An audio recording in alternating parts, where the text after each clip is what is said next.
Welcome back, everybody. So today we're going to create this dog on a motorbike. This was inspired by a YouTube artist named Chris Piascik. His YouTube channel is linked below. Please check him out because he's a really, really talented artist. And Chris was kind enough to not mind me using his art to create this 3D sculpt. So thank you, Chris.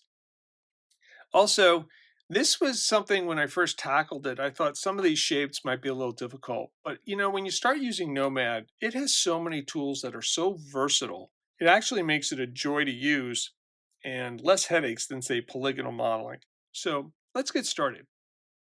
I wanted to identify certain things about this project to make it easier to create. So I could do all the thinking, say, beforehand and not while I'm sculpting. Now, there's nothing wrong with sculpting and just figuring it out as you go. That can be a lot of fun. But for this and to make this video in a timely fashion, I wanted to show you how I thought about it before. So let me just bring up Procreate.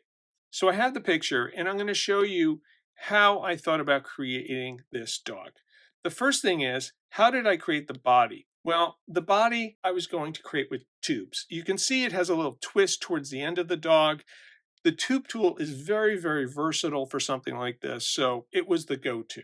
For the tongue, the profile feature of the tube tool will really come in handy to give it that little extra geometry. The next is, of course, the tail. That's a simple tube.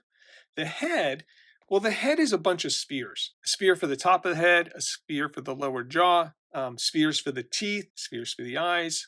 Pretty straightforward stuff. The ears, I use tubes as well. Again, the profile feature and the twist feature will enable me to create this complex shape very simply. And also, until I validate it, I can change it and do anything I want. Of course, I'm going to mirror it because it is two. Lastly, legs. They're simple tubes. Tubes for the major leg, tubes for the little paws or the fingers or whatever you want to call it. And of course, it will be mirrored. That's the dog. Now, for the motorbike, the body, I'm going to use a cylinder and boxes. And I'm going to voxel remesh them together at some point.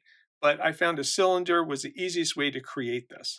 The front is going to be created with things like the tube tool again, the little protrusion off the front above the wheel well. You can use a cone or a tube tool. And then for the wheel well, I'm going to use a simple cylinder and use some Boolean operations similar to what I did in my last tutorial. The headlight, well, that's just a bunch of spheres. Backlight, you can guess, boxes. The tires, I'm sure you can guess as well. Torus, the muffler, cylinders, and tubes, and the handlebars, cylinders. Lastly, we have the seat. You can use a box or a sphere, whatever you choose. So if I turn on all of this stuff, you can see all the various shapes I use to create this dog on a motorbike. Okay, now we're in Nomad Sculpt. Now first, if your screen looks a little different than mine, it's because I'm on an 11-inch iPad Pro and not a 12.9 or 13. So my screen looks a little more condensed, that's why. So let's first get rid of sphere.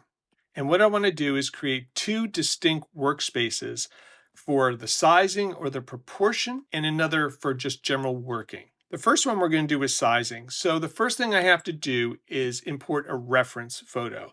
Now I took a simple screen grab from Chris's video, and as you can see, it has a white background. So what I did is I took it in Affinity Photo 2 on the iPad, and I got rid of the white background. So I have this image as well. Now this first view is going to be our sizing, our general proportion view.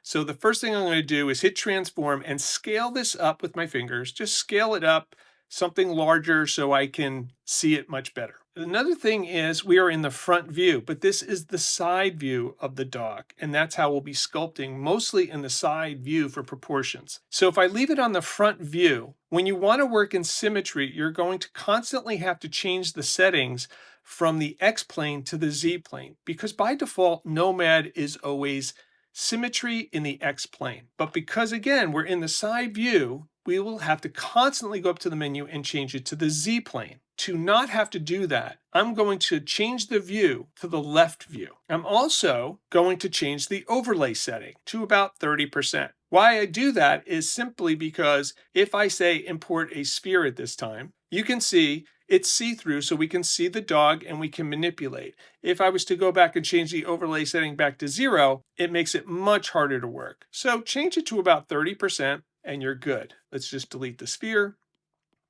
And now our first view is set. We will call it, and you want to work in orthographic, add view, We will name it, say sizing or proportion, call it whatever you want.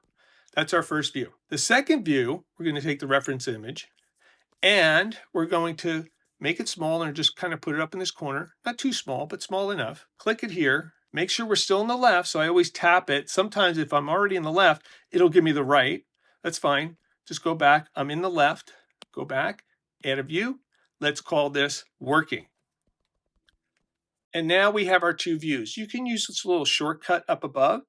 Sizing, working. Sizing, working. Most of the time, I actually go up here and hit one of these two. But there you go. In the next video, we'll start with the block out of the dog.